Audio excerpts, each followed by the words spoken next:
Oh, that's a lovely new floor there. Very nice new floor. What on earth is this?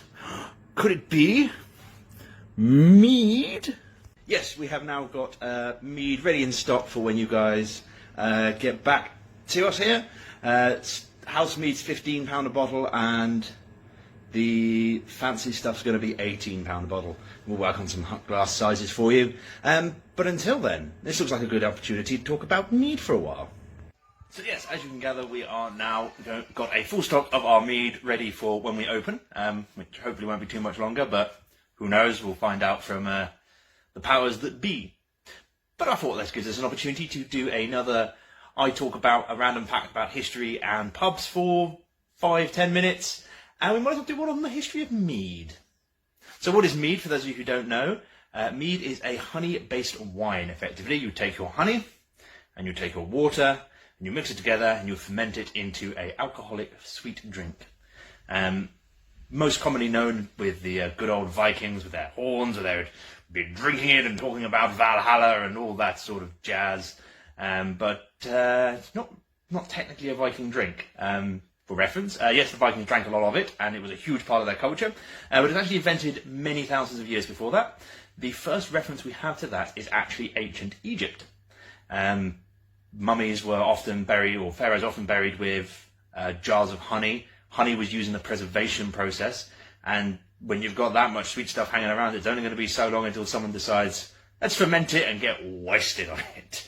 Ancient Egypt, it's actually believed as well it could have come from India. There's a reference of it being a little bit earlier than that in the Indian empires, being used as a trade resource of mead going round.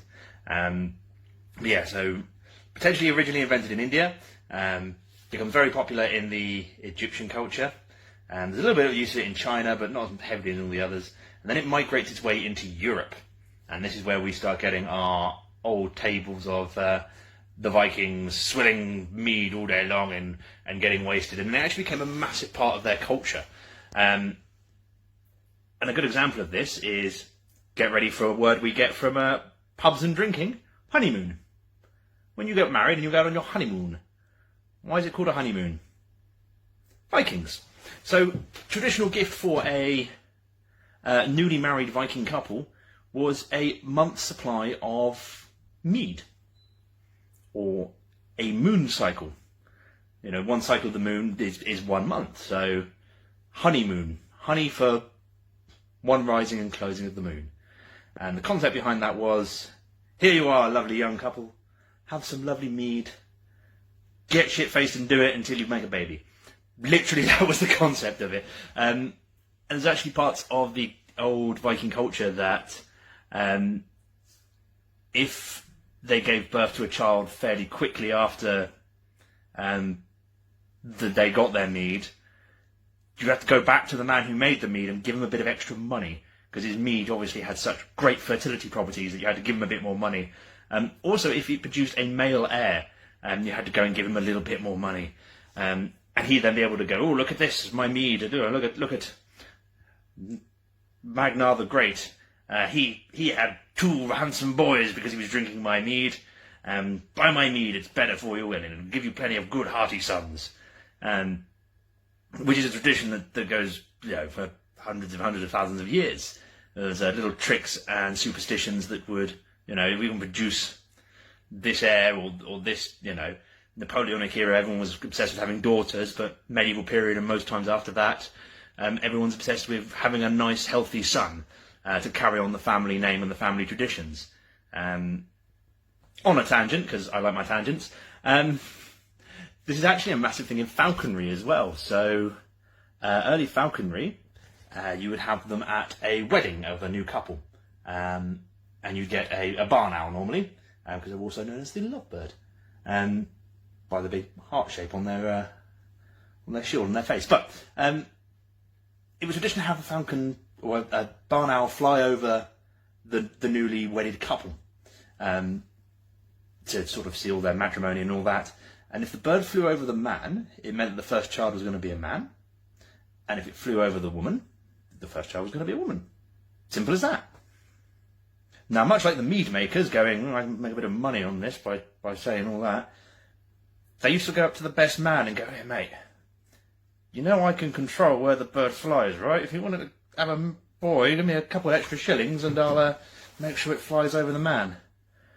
And then they trained them to go right down the centre, so no one could argue either way.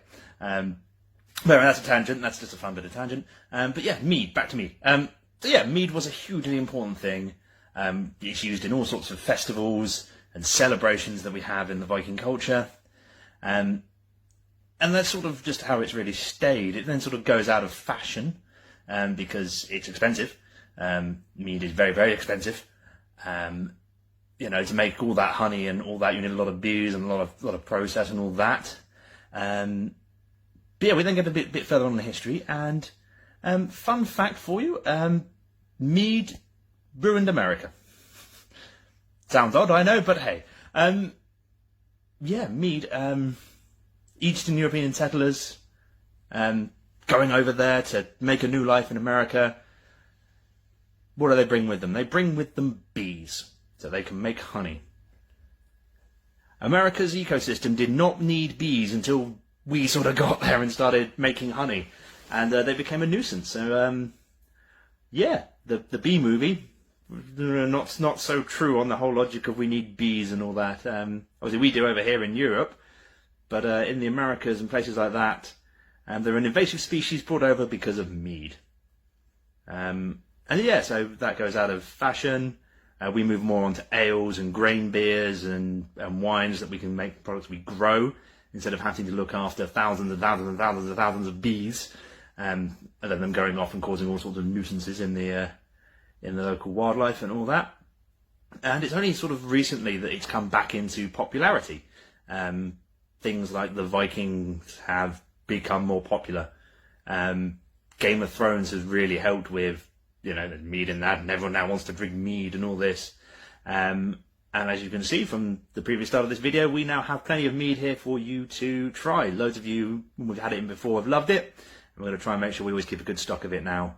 So we'll just go over those prices again. The house mead is £15 per bottle, and then it'll be £18 per bottle for every guest mead. And we'll look into doing some by the glass prices for people who just want to try it. Otherwise, it's a very nice, strong alcohol to enjoy on a fun night out. But yeah, that is a very quick history of mead. As I say in all of these videos, I have to fit 2,000-3,000 years worth of history into a 7-minute video. So there's a lot more to it than what I've said in these videos. That's a very rough outline for you. Other than that, see you soon, and hope you have a lovely day.